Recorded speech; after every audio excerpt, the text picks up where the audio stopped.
Hello and welcome to episode 3 of Mama Tales. As always, I'm super thankful that you've taken the time to be here. It's so amazing getting all this feedback and watching you guys enjoy the podcast. You really make it worthwhile.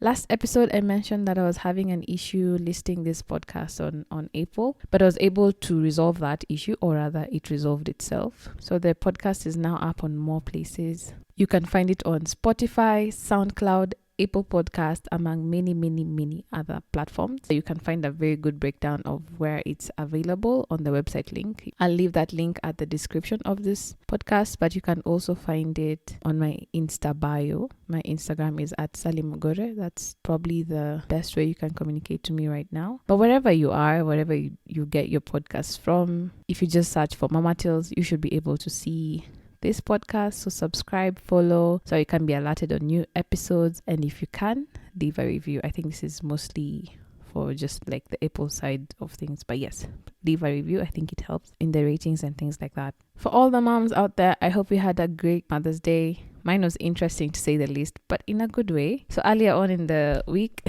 my husband, he took a delivery and he told me that our neighbor needed him to hide it for his wife so that he'll just come and pick it up on Sunday. So Sunday comes through and then my husband left the house to supposedly get my gift, and then he called me when he was out and told me that the neighbor was coming for his package. I went with my baby to the room, picked it and brought it closer to the door so that when he knocks, I just give it to him. I waited for so long for this guy to come pick up his gift, but he never did. So my husband walked in through the door with this big bouquet of flowers, which was so beautiful. And then he tells me that the gift I've been keeping safe for my neighbor was mine all along. I felt bamboozled there. I was just like, are you serious? Anyway, so we open it and it's a beautiful painting. It's an abstract piece of art that has many faces of women, and I think it was really great because it just also showed the many faces or other hats I put on a day-to-day basis. So it was a great celebration of that fact. I think I'll share the artist's name or handle down below so you can see her work, but I don't know how I'd share a picture of it, so maybe I'll do it on Insta. I'll see. But it was a really great gift. The other thing that happened that day, so we were having some family over. They came to see the baby and do this ceremony that we have in our culture called Goshogya Mwana. It just means, I think it's been translated very roughly to baby catching. So where the aunties and the older women in the family come to just bless the child. So of course with like COVID and things like that, I wasn't really sure it was going to happen. I'd already had one with one side of the family and it was virtual, so I thought this one would be as well. It was virtual, but there was like a crew that came as well, around 5 guys.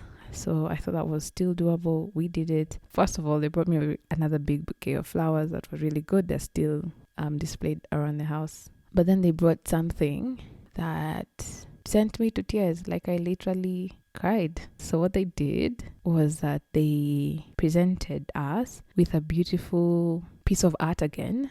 But then this one was like a pencil sketch of a picture I'd sent them. They asked me for a picture of Keo all alone. So there was a time when she was 5 months and height of COVID and things like that, we'd bought dresses for this girl. She'd never worn them. She'd never left this house with any of them. So that day I put a dress on her. I even put a bow on her head. Like we went all out and all we did was just like a little mini photo shoot in our bedroom. So yes, this was one of those pictures. She's smiling because now she'd really got a hang of the smiling. She's sitting down as well. And she was trying to grab my phone. So you can see her like extend her hand out to grab the phone. They commissioned this beautiful piece and it just threw me. Oh my God, I cried. So you can see a lot of this person's work. I think it's called The Pencil Master. I'll also link that down below.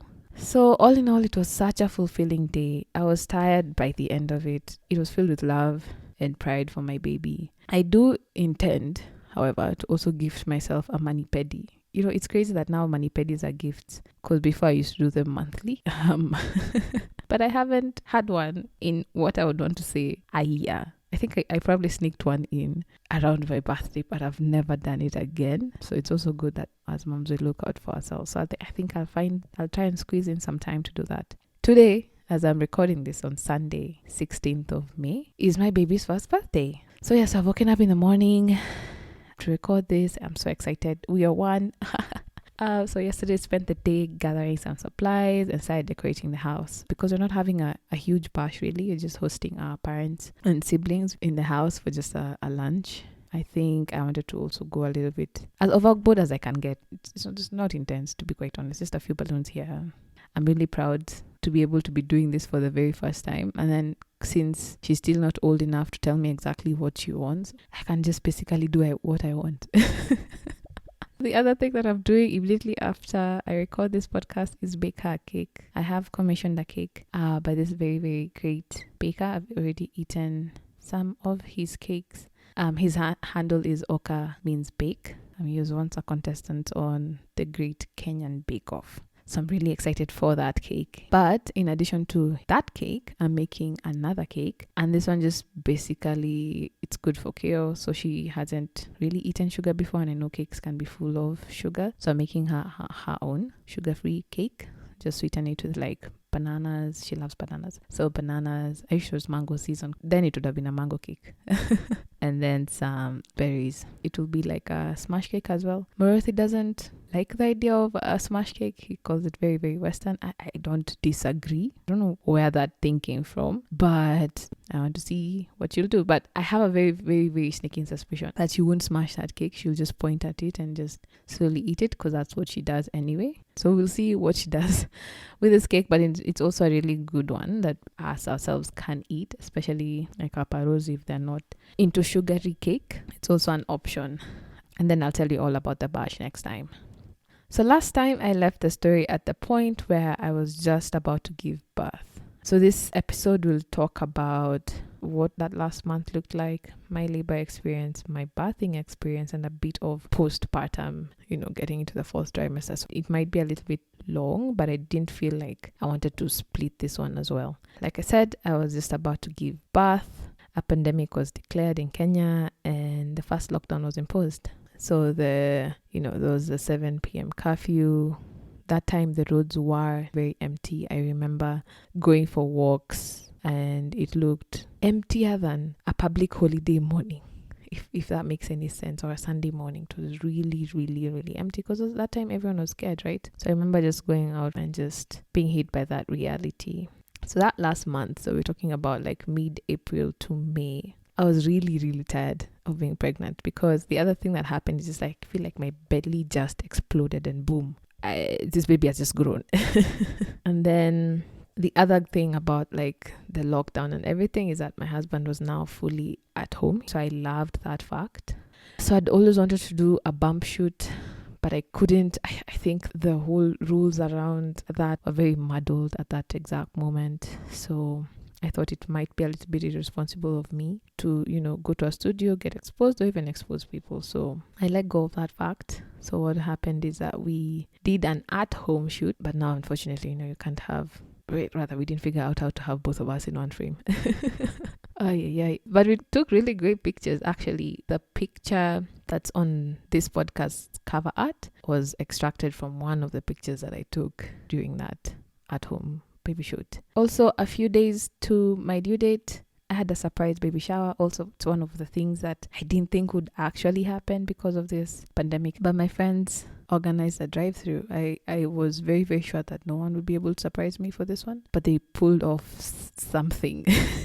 Because what happened that day is that I think I kind of had a feeling something was going to happen this day because Maurizio was always on the phone, and then he told me that we were going to walk at Arboretum. We tend to do that a lot, so I was just like, okay, I guess. So we go to Arboretum, get to the parking lot, and then it's like, nope, now we have to go home. So in my mind, what I thought is that, okay, fine, maybe we were leaving so that guys come into the house and decorate and do whatever. But now I started getting anxiety because I'm this hosting person. So now that there are people in my house, now I'll have to host them. I have to figure out how to make sure that they're comfortable and things like that. So I didn't really like that idea. Anyway, so we get home, and then he doesn't put the car in the house, in the compound. We just parked outside, and now it's just weird. We're just sitting in the car chilling. I tell myself, just let it happen. Definitely there's something happening now, so you're not going to be surprised. So I just told him, is this the baby shower?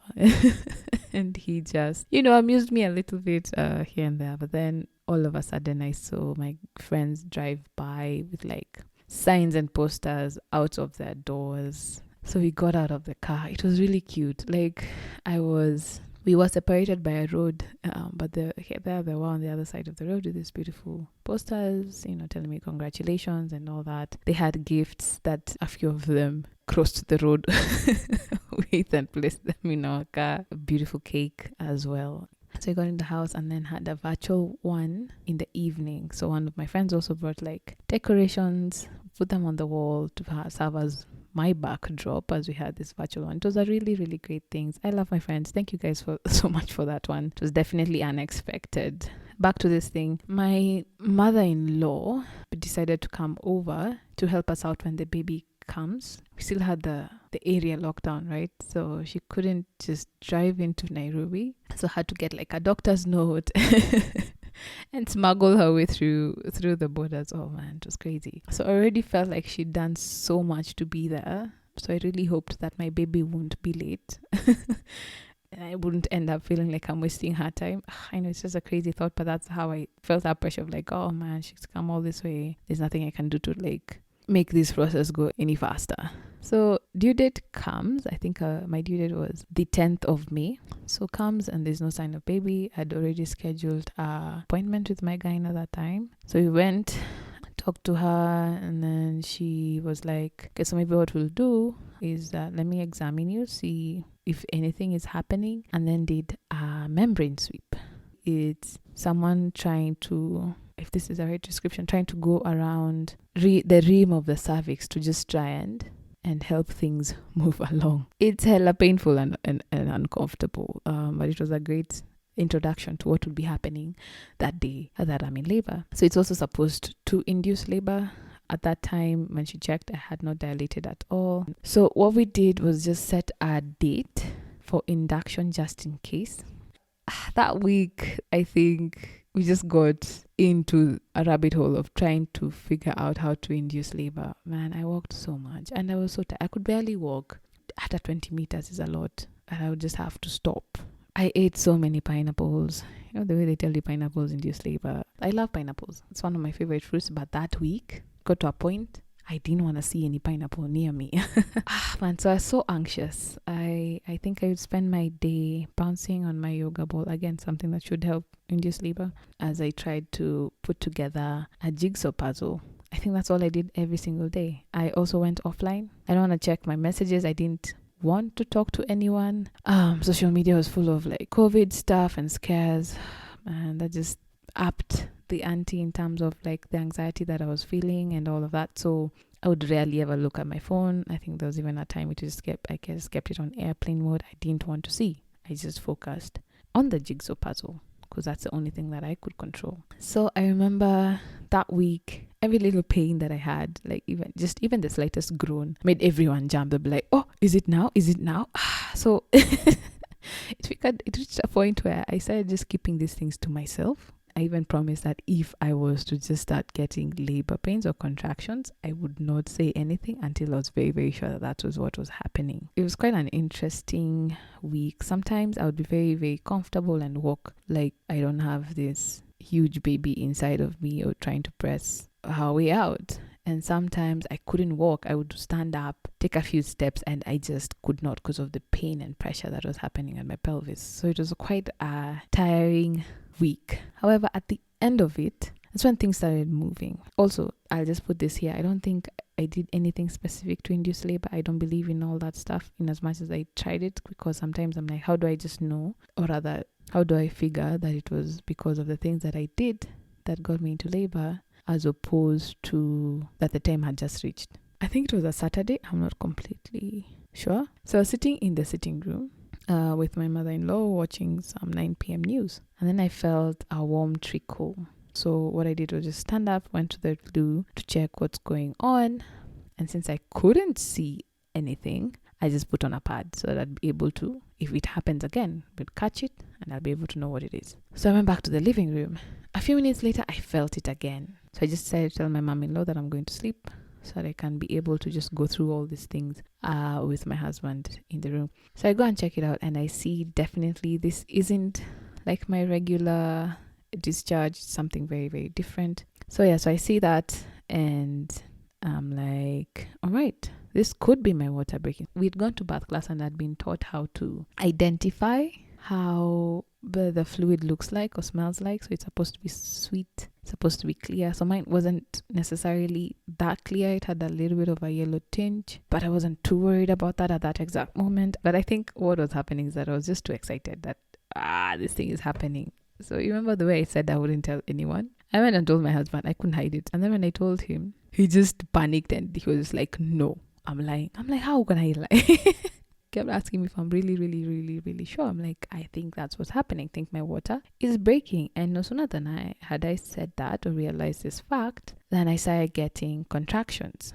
I noticed this because I was already hyper aware. So I noticed some pain coming in every 15 to 20 minutes. So that time I told him for sure this is happening. So it was just like, okay, let's not jump again. Let's try and sleep. So I attended bath class instructed by this amazing lady called Lucy from Total Care Box. She had done a really great job at helping us figure out how to labor well at home. So that's what I was really, really prepared to do. So I tried to sleep because I knew that I'll need as much energy as I can. So I couldn't sleep, either the excitement or the pain. I just couldn't do it. So I just woke up and, tried to go through the things, or rather the exercises that I'm supposed to be doing to help labor along. I think I was too eager, to be quite honest. So by midnight, the pain had intensified, but it was still manageable. I kept leaking throughout the entire time. I called my gyna. She told me to hold on. It could be something different, so nothing crazy is happening. I was like, let me not think too hard about it. Again, I couldn't sleep, so I went to the sitting room. My husband followed me.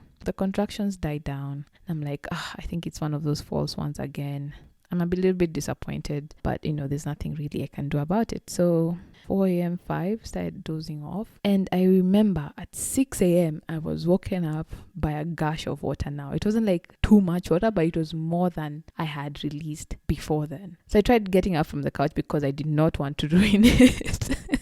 I didn't want to ruin the couch. Those are the things I was thinking about. And Fana hears me and he's just like, oh, I guess it's time to call the gyna again. So I call her and she tells us that, it seems like your water has broken now. I tell her the color of it. It's a little bit tinged. She's like, okay, so what would happen is that you need to go to the hospital to get checked out. So I'm like, okay, fine. But I'm in no rush because my goal here, because I don't think I've talked about it before, and also the reason I went to bath class is that I wanted to labor as much as I could in the house and only go to hospital to deliver. So when she said I had to go to Hosi, I was really hoping that I would go and then just get sent back. That's what happens. I've had that so many times that you go and then you're not progressed far enough and then they send you back home. So I was in no particular rush to go to the hospital because again, I thought I would just be coming back home. I ate a very full breakfast. Actually, I think I even had dinner for breakfast at this point because, maximum energy, right? So we'd already packed our bags before. We just put them. Actually, I think they were already in the car. We never took them out. So I just changed. And this time, I don't think I had contractions. They had died down completely. So you see, I was very, very convinced that I will go and I'll be told to come back home. So in my bath plan, so I had labor, what do you call them? Labor helping tools. That's the worst word. Things that would help me through labor. So for example, my yoga ball was a big thing. So I remember when we were going that time, I'd forgotten it. So I was just like, but I'm coming back. So it's fine. We'll deal with that later. So we got to hospital at around, I think it was 9:30 a.m. I could even tell that my gyna was a little bit frustrated that I took that much time. So as he works on the paperwork, they check me. So they're doing the internal checks and I'm 3 centimeters dilated. I feel great because that's progress. However, when they checked like the fluid that was still continually leaking, they found that it had a little bit of meconium in it. So what meconium is, it's like the baby had pooped a little in their tummy. I don't know if it was a little or a lot, but she had pooped.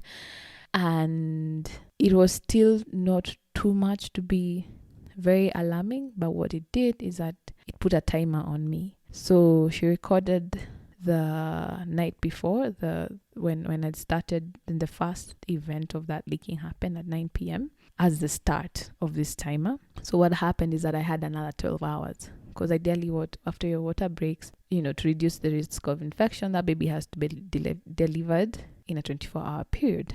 So my timer started and I felt that pressure, but not too much again, because I felt 12 hours is a lot. Surely the baby would have to be here. So I start packing my bags up to leave.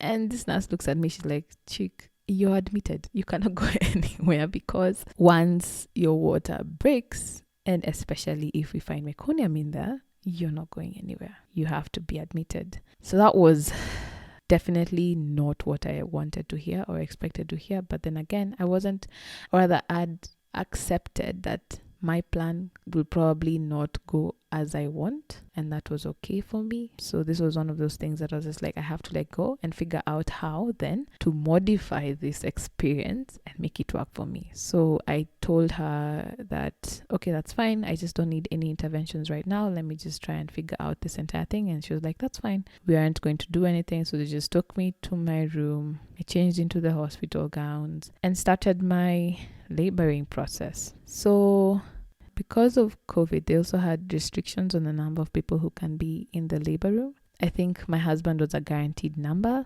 or rather person. So I think they're only allowing 2 people in the room. But what would happen is that my moms, now my own mom and my mother-in-law, would interchange and come. Either they would be there with my husband or they're alone. So it was just, no, we can't all be in the same room at the same time.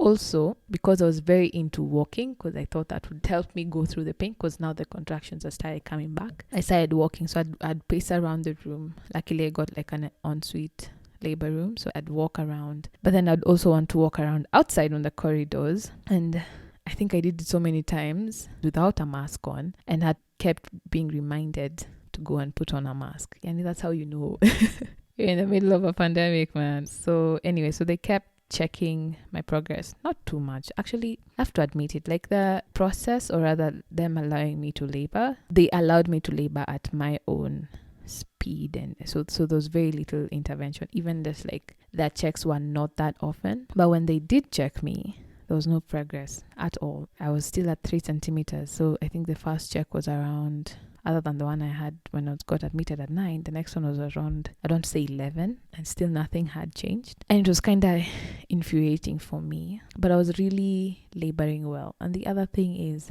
my room was next to the delivery room, so I could hear the women really, scream as they push out their kids. So in as much as my pain got intense, I took it in great strides, breathing, doing all those breathing exercises that I'd learned during birth class, telling myself it can get worse, it can get worse. You're still not there. Because I could see like my mom, first of all, she looked like a puppy that had been rained on, just staring at me. I felt like she couldn't help me. So she felt a little bit helpless and wasn't understanding how I was taking this pain. At 5 p.m., they come check. Nothing has changed. Even my doc is now here, and she's just like, this one, because of our limited time, now we'll just have to induce you. And I'm like, okay, that's fine. So they put in the fluids, because I knew time was running out anyway. It's just gonna get less safe. I agreed to that, and that's when things got intense. At this point in time, I'm getting contractions every 2 minutes. And I was getting mad. But again, taking it in, just breathe and go through the contractions. At 9 p.m., my timer had run out. I'm not going very close to points where the baby is at risk of infection. They check me, and I kid you not, there was no progress at all. So it's something that we had thought could happen. She was in the wrong position. Again, her head was down, but with how my pelvis was positioned, it wasn't really happening. The other thing about it is that during pregnancy, I had a lot of girdle pain. You can just Google that out. But it essentially what it is that I could feel a lot of tension and strain in my pelvis. I could even hear it grinding. I would even hear some noises from there. So I already had a feeling that my pelvis was probably not as flexible. I did everything. I was doing yoga. I was working, just trying to, open up that area, but clearly it wasn't happening. So whatever the case, it just reached this time, and I just looked at my doc and I was like, we're going to surgery, right? And she was like, yes, that's exactly what's happening. I was just like, okay, fine. Again, not going to what according to the plan that I'd set out, but it's fine. There's nothing I can do about it at this point in time. I just want my baby to be here healthy. So I'd never done any major surgery before. So I was very, very anxious about that. They took out the meds, the inducing meds, but the pain still continued. It was still every 2 minutes, and I was hella mad. So I do the paperwork. At this time, I'm shivering also. I was really, really shivering. I think it's also a side effects of some of those meds and just my own anxiety. Like, it was just a mess. This guy comes to wheel me to surgery, and honestly, that had to be one of the weirdest parts of this entire thing, because he looked almost scary. He was really tall. He had a hairnet. He had some white gumboots. He had like a green overall. And they're putting me on this like wooden-ish stretcher. Everything just looked so morbid. Anyway, so we get there, and then, I'm introduced to the crew that will be helping me out. Definitely the person doing the surgery is my gyna, so at least I know her. I'm comfortable with her. The pediatrician comes, introduces herself. She's really great. I tell her that since I'm not going with my glasses, please make sure you bring the baby very close to me so that I can see her.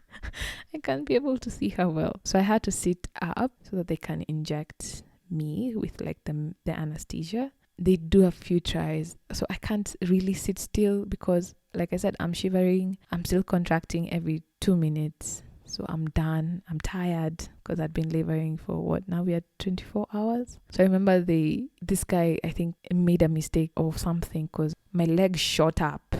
So there was a nerve that was hit there, and then he tried it again. I really tried my best to just sit still, but yeah, so that happened, and then everything was just happening in a flurry. Yeah. That room is just crazy. I remember this entire time I was talking to my anesthesiologist. I'm not sure I'm saying that word right, but he was the one who was always on this side of the curtain. To ease the tension, I was just talking about the color of the room. I'm like, why is it this very weird green? Why is it not like the movies? Why is it not blue?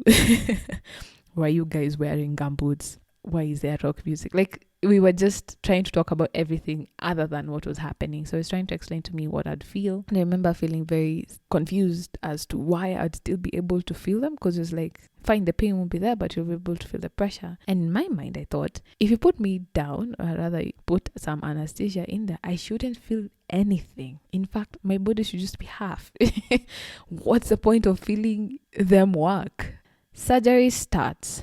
Like I said, I could feel them. I could feel them do everything that they're doing, but not in pain. Also, I had seen a lot of CS videos to prepare myself, so I had an idea of what's going on. So they tell me that the baby will be out really quickly, and for sure, she was. So when it came time to pull out the baby, I remember they even asked me to push. So later on, I thought that was for jokes, trying to mimic the experience of a vaginal birth. But a doctor friend of mine told me that sometimes actually that happens because the baby is really lodged up in there. You need as much muscle as possible, because we're also like guys at the top of my tummy just trying to push her out. Anyway, she comes out, she cries really loudly, and she was born at 10:34 p.m. at 3.5 kgs, really healthy lungs in there. So I started crying. Oh man, I wish I could bottle up that feeling, but it was something, I don't know if it's joy mixed with relief, mixed with this newfound love for another human being that you just birthed. Anyway, so she's taken to the side to be cleaned up, and then I tell my doctor that I'm starting to feel something, and at this point it's not pressure, it's actually pain. In fact, I think I even told her that I feel like you guys are under my boobs. Definitely there's no way they were there, but I could just feel that it wasn't right. It wasn't the normal pressure that was going on.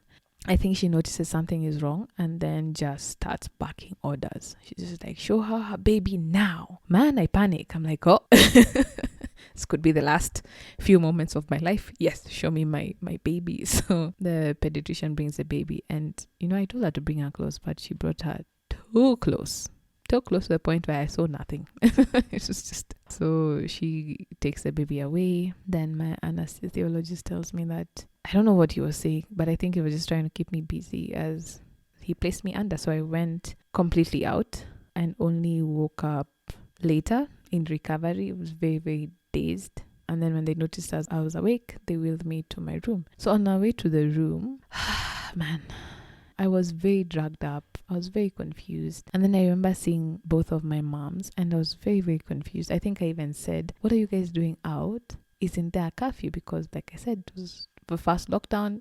Curfew was at 7 p.m. And I know this is like, at this point, I don't even know what time it is, but I know it's late. So apparently what they did is that once my husband told them that I'm going to surgery, they just got into the car and came. They didn't care to at least be there with him during that process. So I get to my room, told to try and sleep. So I wasn't able to really sleep well because I kept thinking that my baby is somewhere in this hospital, touching my belly, realizing that she isn't there anymore. And then in my line of view was this bottle of water that I could not drink. At least that's what I'd been told, right? So I kept just thinking about it, quenching my thirst. Staring at the side of my bed. My husband was curled up in a chair trying to sleep. I think he was asleep. He must have had a long day. But yeah, so I was very, very interested in seeing my baby, right? Because it was the first time we were separate. I think I finally fall asleep, and then it's morning and she's wheeled into the room. So it's the first time I'm seeing her. She was asleep, and then the nurse asked me if I wanted to hold her. I quickly said I don't want to. And just stared at her from afar. I made sure, is she hungry? Is she okay? And then she's like, no, she's fine. She's just sleeping. I was like, well, then I'll just wait for her until, she's ready. Because I think at this point I was a little bit scared of her. And then also I didn't feel that overwhelming urge to, hold her. Rather, the way they tell you that, once you see a baby, there's an instant bond. It didn't happen for me. It didn't happen. So part of my birth plan again was to have, some skin on skin time. But it couldn't happen. So I just stared at her from afar. And then she woke up, and then I held her to try and start breastfeeding. I couldn't imagine that I just gave birth to this girl. She looked exactly like her father, like copycat paste. It's just such a miracle that this child was here. So I realized that breastfeeding is not natural. It's an odd thing. But we tried. Anyway, so in the morning, these dogs, they come in one by one, trying to explain what happened in surgery. So I think the anesthesiologist is the one who came first, and so before things went wrong in surgery, he seemed very cocky, very arrogant and full of himself, to be quite honest. Like he had just been pulled out from a great night to come and do this surgery. I might be judging him a bit too much here, but that's how I felt, right? But then, because the man who came in the morning was very different. He was very apologetic. He said that it seems that he let me sit for too long as he was trying to put in the meds, so much so that they wore off during surgery, and that's why I started feeling the pain. Then my gyna comes, says the exact same thing. She'd never had that happen to her during surgery, so she was very, very apologetic about that as well, and said that your meds are wearing out. So when you started saying that you'd feel like I was under your breast, that's when she knew that things had gone south and made the decisions that she did. So you know what? At that point, I really didn't care too much. It was done, right? It was over. I'm alive. My child is alive. We're okay. I just had to recover. So I just told them that's fine. But let's just move on. I remember that first day, the pain was intense, like from the surgery. But I had a great group of nurses. Like the nursing care there was really, really great because they helped push me to understand what I can do and what I cannot do. So, being able to just get out of bed, enter and have a shower, and even change out into clothes. It sounds very little, but it was a lot. So we get moved from the labor room to a ward. So maternity ward was full, so I had to go to a different place. So at this point in time, my baby couldn't necessarily stay in the nursery. She had to stay with me. And remember, there's this lockdown, right? So nighttime comes and I tell my husband that he has to go so that he's not stuck here. I didn't know that he can actually stay. I wish someone had told us that, because that first night was the shittiest night I have ever had because I am in pain from the surgery, right? My baby did not enjoy being dethrobed for diaper changes or even just being touched. She would scream so loud, like the nurses would come and check if I'm okay. I don't know if I had the loudest kid out there, but it was intense. Man. And then, so they brought me the things to change the diaper. So those a set of diapers and cotton wool, and I already knew that I was going to be using cotton wool because it was part of the discussions in birth class, but I didn't realize that I needed water for the cotton wool. So this the first time she pooped out that black gunk that they do So as I with the cotton wool just trying to dab this out, and it would just stick. It was just the stickiest mess ever. And I'm bending, I'm trying. Anyway, I figured out I needed water. So I got some and cleaned it out. And then I was also not sure about this breastfeeding thing either, because every time I would feed her, she would still scream afterwards. So I would kept asking the nurses to come and top her up. So they would top her up with like glucose water. And I remember feeling like such a failure, because I thought, it's just because they kept coming and pressing my boobs and telling me I have milk. Then I'm like, why isn't the baby seeming satisfied? But I think it was more than just satisfaction. I think for her, it was even just like this entire new place, right? So definitely she had some quote unquote teething pains. But that first night was just the ghetto. And then the nurses come in the morning and they ask me, oh, why didn't your husband stay over? I'm like, what do you mean? Was that an option? So the second night he definitely stayed. The room was big enough for him to be there and get a place to sleep. It got easier a little bit. I was really, really tired because I hadn't slept well since that night my water broke. And I think all through that hospital stay, I really didn't. I was just in a daze. By the end of the hospital stay, I thought everything was going well. Fine, I hadn't figured out that breastfeeding thing, but she was feeding, so that we can sort out later on. Little did I know that my main problem was still to come. So I get discharged, I want to say maybe on a Tuesday. That day, everything seemed fine. I was happy to go home. I felt odd coming back into my house. All of a sudden, I felt like my house is really, really cold. But anyway, so I just had to adjust to life. I'd been set up a station for food and things like that, uji, then jahes and all that stuff to be able to produce enough milk. But then what I noticed is that my tummy was just going bigger instead of getting smaller. So it was getting so big. So this is like maybe the next morning. It was getting so big that my belly button started disappearing. That's how big and intense it was getting. And I was like, this doesn't seem normal. So I take some pics, send them to my gyna, and she immediately sends out a prescription for me. I think she was just like, I think you're backed up, so we need to give you some sort of relief. So after a couple of hours, I told her it didn't help. I wasn't even passing any gas. It's like everything was just growing in there. And she told me to just go see her the next day. It's definitely not normal. Again, not something you want to hear.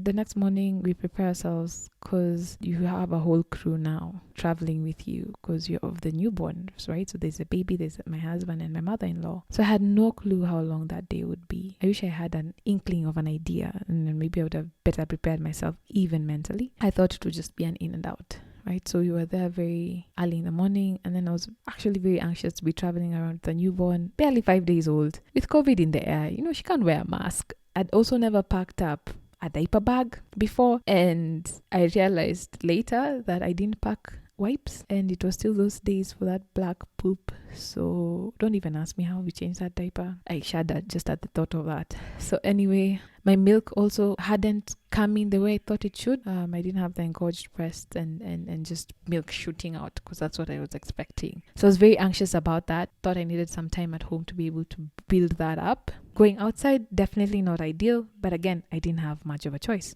So we go to the doc. She listens to my stomach and realizes that it's really, really silent. So there's no gas movement, no nothing. It's just very silent. So she ordered an x-ray, and it showed that I had constipation right up my colon, not even the rectum, colon. So everything was clogged up and no gas was passing through either. So definitely this would have to be something invasive for them to try and pull out, and it can't happen there. So she seeks a second opinion and refers me to a doctor friend of hers who has like a day surgery center. So it's like 2 p.m. now. I'm so over this thing. I'm hungry. I am tired. I'm high on hormones, high on painkillers. The receptionist was really nice, but I didn't think she was treating it as urgent as I was. I kept pacing around because I'm still in pain from the surgery. My legs are swollen up. My baby is downstairs in the car. I'm very anxious about that. I would go to the loo and just start crying. I think guys thought I must be nuts or something, but I would just cry. Oh my god, I would cry so much, and then come back to the waiting room with like red eyes, and my husband is just there trying to like comfort me and tell me that everything is fine. I kept sending him to go downstairs and look at Keo, and Keo was asleep. She was asleep this entire time. In fact, I feel like she was asleep the entire day other than me breastfeeding her once. She gave us the grace, and she was just asleep the entire day, just chilling in the car with my mother-in-law. Man, anyway, I get into the room closer to, I want to see maybe 3:30, 4 p.m. I don't know. And then the procedure starts. So it wasn't pretty. I don't think I'll go into those details because I myself don't know what happened. And Morothi was in the room, but even him, he hid behind the curtain because he didn't want to see that. But ideally what they had to do was just like try and nudge all that back up to try and see if I can find some relief. So man, it was so that had to be one of the lowest points in this entire process. Because the other thing that was happening is that I think because of all this anxiety that I had, my milk came in and it was just soaking my gown. So now I started shivering from that cold. And it reminded me of that shivering that was happening in that operating room. I felt so guilty. Because I was just like, why is my body failing me? Why am I not able to be there for my little one? You know, this is not the welcome that she deserves. At the end of it, so now it's like getting to 6 p.m. I still hadn't found relief. My husband is now properly irate at this point. He calls my gyna and literally tells her off. It's just like, you told us that this would help, right? Even the doctor you sent us to was not here. It's his people who are doing some weird things to my wife. You know, like he went crazy. So it was 6 p.m. You know, with the curfew looming, the place had to be locked up. So we had to leave and come back the next day. I remember going home. I just held my baby in my arms and I just cried. Yani, I was crying then, just holding her tight because I felt like such a failure and a bad mom, you know, for her to be spending one of her first days in life stuck in the car, you know. Anyway, so we went in the next day, met the doc in charge at least, and told him everything that was going on. And he prescribed a less invasive course of treatment and it worked. I think maybe it was also helped with what had happened the day before, but it worked. So we realized that this entire thing was caused by, it was a side effect of my painkillers. And also the other thing about me is that when I get anxious, I do get backed up. It's just how it happens. It's either I get that or I diarrhea. It goes either way. So it also happened like that week of my wedding. So I think from the trauma, I didn't realize I had a little bit of trauma from the surgery, at least mental wise. So it didn't help. So it ended up my painkillers to paracetamols wouldn't be as strong, but it would be fine. I was just like, I can deal with that. I went back home. I think ideally everything should have been back to normal, and it was. So I kept a very strict food diet and a diary as well, making sure that I didn't eat anything that would cause me again to back up or leave me gassy. Next 2 weeks, I reported every poo or fart that I made because it was a sign of progress. But I cleared out, and by the end of the week, I could see my tummy starting to recede. But like I mentioned in the first episode, like it got very scaly because I think it got really, really tight. You know, not even the pregnancy tight, like really, really tight. So around my belly button, like I could finally see it. It came out, and then the skin around it just got very, very scaly. But you know what? At that point in time, I was just very, very glad to be over it. This next part of the story happened, I'd want to say, the second week after I'd given birth. It's essentially going to talk about my earlier struggles with breastfeeding. When I was in the hospital, the nurses told me that I had enough milk. They would come, press my boobs, and a clear fluid comes out.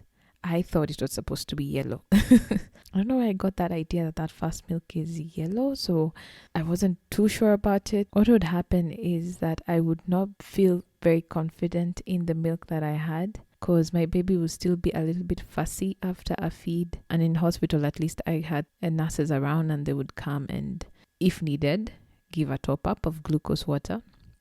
So when I came home, I realized I do not have that luxury of glucose water. So the morning, I think it was, so that morning when we had to go to the clinic for me to get checked up, I tried to breastfeed and it was really painful because I couldn't necessarily hold her across my arms to, place her next to the boob because of this extended tummy. So it was just getting that much harder to do. And I could see that she was probably not getting enough. Also, like I'd said earlier, I thought like my big milk hadn't come, I hadn't had this engorged breast that was just spewing out milk. What we decided to do, because we knew we had to be on the road, was buy some formula. I sent Morothi to get some. He came back with formula and we looked at this can and I kid you not, we didn't know what to do with it because I didn't know if I was supposed to use mineral water, boiled water, tap water, and then I think because we were also sleep deprived, tired, I was jacked up on painkillers, hormones. I couldn't interpret the manual. I didn't understand how to make the formula. In hindsight, this should be part of birth class or preparation. We are given information about breastfeeding, but there's very little, I feel like. At least I didn't interact with a lot of information about formula. And I think it would have been helpful to just know what to do when I get a can of formula. So we started arguing about how to make this formula and how to interpret that manual. That my mother-in-law just slowly picked up the can, went into the kitchen and figured out how to make it. While me and Murothi just literally argued about the same thing. But anyway, so she got that formula, she drank, she seemed satisfied. So at least I thought it's great that I have that on hand whenever I struggle with this thing. Fast forward a little bit. Now we're in the second week. My tummy issues have been resolved. I have figured out breastfeeding, but every time she would latch on, it would be painful. It would be so painful, the point that I would shriek out. And I'd also started pumping a little because, I'd been told that would also help my milk flow. And I noticed that in as much as I was putting on nipple cream and all that and taking care of my nipples, I still cracked. I could bleed. So I had a very negative experience with my fast pumping sessions, at least those first few, because I would see like blood was also coming out. I really struggled with that whole idea, and I also understood why people would give up on breastfeeding, because the pain can get intense and you have no idea when that pain would end. I wish someone had told me like in a week or two it would be over, because when it was over I felt great. But anyway, I think what actually helped me was this lactation consultant who came over, to my surprise, and I'll explain why.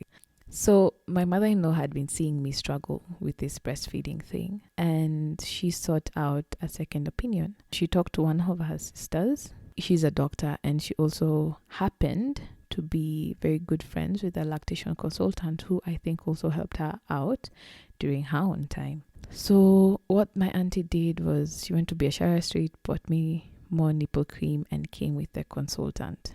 Now, I had no idea all this was happening until my mom-in-law comes into the room and tells me that, I've watched you struggle a little bit with this, and I have done something that you might not like. So at this point in time, I'm like, what? Because what had happened is that, so she shared this idea with my husband, and my husband told her that I would not be happy being ambushed in my house. One thing about me is that I'm a very stubborn person. I realized that I had an issue with this breastfeeding thing, and I knew that I had to figure out how to properly latch her. So I was practicing a lot, and it was getting better. So I felt like I had that in check, but I think my mom-in-law also saw that I probably needed a little bit more help. So my husband tried to tell her that if they come, I don't think Sally would be super ecstatic about that. So what she'd come to my room to do was try and soften my heart a little bit and accept some help. So in my mind, the way she was talking, I thought I will allow for that help later on. In my mind, I was just like, maybe the weekend, we'll call them over. But then she's like, no, actually, they're outside. I'm like, what? How do you mean outside? I was caught off guard. So I started crying and being like, oh man, this wouldn't have been the best way to do it. And she acknowledged that. She knew that. She said that Muruthi had told her that was probably not the best approach, but she couldn't do anything else. She felt like she really needed to get me help. So I'm just like trying to find a way out. I'm like, could they come tomorrow? At least I'll be more prepared. Even just mentally, I don't even think I'd showered. Like, those first weeks where you're just a mess. So I just accepted, and they came in. They were very respectful.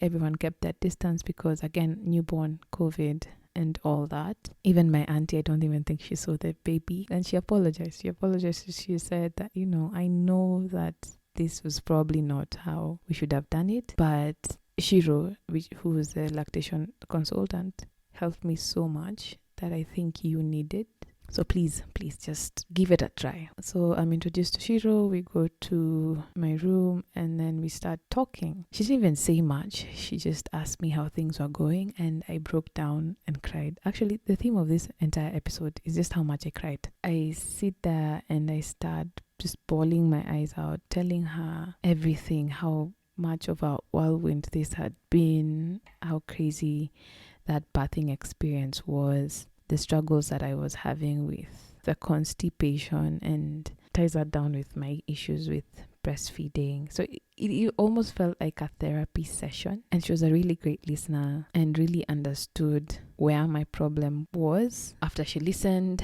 she also apologized for how we came into the house. And then also explained what she does. I don't think I'd known at that point that there were lactation consultants. I just thought, I mean, like every other first time mom, you think you'll put your baby on your boob and they'll know what to do. She started explaining what she does and how to latch her baby. She showed me some nice tricks that I hadn't thought of that would help Keo approach the boob better and get a better latch. You know what they tell you for a perfect latch is that the entire areola almost has to enter the baby's mouth, which logistically I couldn't see how, because her mouth is so tiny.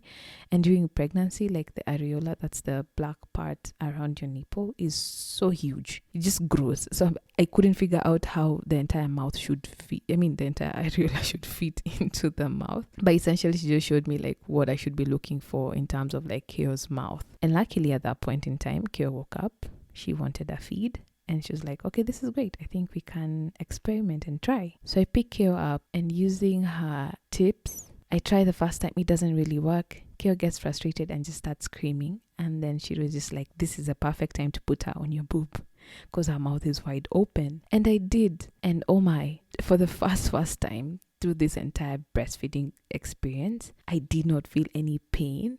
I did not shriek as she was on my boob. I think at that very moment, everything felt worth it. Like them coming and helping me through this, no matter how stubborn I was, completely felt worthwhile. Because I could see Keo just like latch on that boob and just pull that milk. And she was satisfied. She really enjoyed that. And I learned various ways to put the baby on the boob. Sometimes my stubbornness can be hurtful to just me. So it was really great that I allowed that experience to happen. I actually ended up thanking my mother-in-law for that.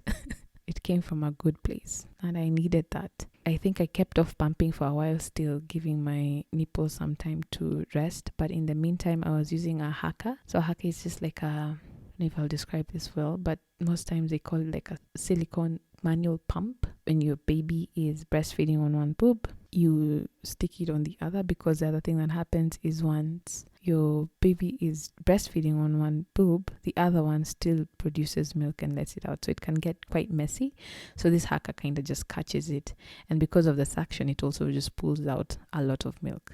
So I used that a lot. I was able to store so much milk that way. And they call it an essential for every new mom out there. So I think by that time, I was feeling very confident in this entire thing. I was still extremely sleep deprived and now getting into what we call the fourth trimester. At least with my body in check, I was able to now focus on everything else. And it was hard, really hard, because you're struggling with sleeplessness. You're struggling with a crying baby. I remember there was a time she was awake during the day for 7 straight hours. Oh my. I didn't realize that an overtired baby is a baby who won't sleep.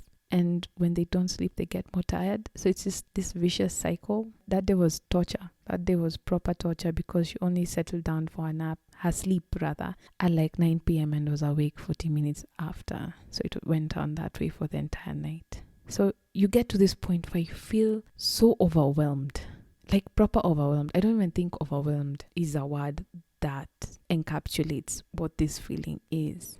I remember just sitting down on my bed and just blankly staring at my cupboard, just wondering, how am I supposed to do this? What should I do? How should I feel? How everything just felt so big and overwhelming, and like I couldn't hack it.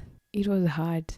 It was hard. I mean, I had a great support system. My mother-in-law couldn't stay for too long, so she left. But my mom would keep coming over, and I had a nanny at that point, and she was great. She was actually the same nanny I had when I was a child, from like class 7 there. So she came to help me out for a while and then left when Keo was 3 months old. My husband was a great help. After his paternity leave, he was still working at home.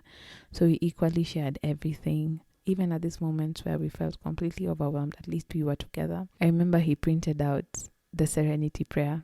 And if anyone knows my husband, they know he's not the most religious person on earth. So, and I think that time we just called it spirituality, because you realize with all that's happening at that point in time, there's a reason people try and find comfort elsewhere, because your brain is not able to really be in that moment. It just feels too much and you need extra strength from somewhere. And that Serenity Prayer for us was that. It was great. It was exactly what we needed. For those who don't know what the Serenity Prayer is, so the Serenity Prayer says, God, grant me the serenity to accept the things I cannot change, courage to change things that I can, and wisdom to know the difference. These few words were everything that I think we needed those first few months to just accept and move on and try our very best, trying to, adjust to this new person in our lives. Also, I think I talked about on my Instagram in detail about how we started putting her on a schedule, on a nap and feeding schedule from when she was around 2 to 3 weeks. It took a while to pick up, but by 2 months, everything seemed, at least for feeding and naps, it seemed very consistent, very predictable. I was using Gina Ford as a resource, and I know Gina Ford can go here or there with many people, but for me, what I gathered from there was a lot of, at least the timings, those were great. And then understanding how to troubleshoot some things, that was also really great. There's some things I just leave out. But it helped me so much so that by the time she was 3 months old, I felt very comfortable letting my nanny go. And we've been hacking it, just the two of us, or rather now with Keo. She helps out sometimes, the three of us. Since then. So that foundational 4th trimester was something that at that moment I probably didn't appreciate or like very much, but in hindsight now, it was necessary for us to be where we are now. So I think that's the end of my story, because I nothing else is standing out in my head. If ever something else comes up, I'll probably slot it in somewhere in the middle of another episode. The other thing that I kept doing, at least for my own good, was take pictures of my stomach to try and see it going down, especially after the whole, extended thing with the constipation and stuff like that. And it did, at least the scaliness or the dryness around my belly button eventually cleared. I think it cleared, I don't want to say 6 months postpartum. It really took a while. It just reminded me that Keo coming here was not a walk in the park. It was hard, but definitely worth it. Thanks again for listening to this. So I think I've completed the first part of my story. So episodes from here on now will be talking to other people. So if you want to be part of the podcast, please let me know. You can hit me up on Instagram at Sally Mogore. I have also created an email address for this podcast. It's mamatilspod@gmail.com. You can just send me a message there and we'll organize how to record your story. Thanks again for listening, and catch you in the next episode. Bye.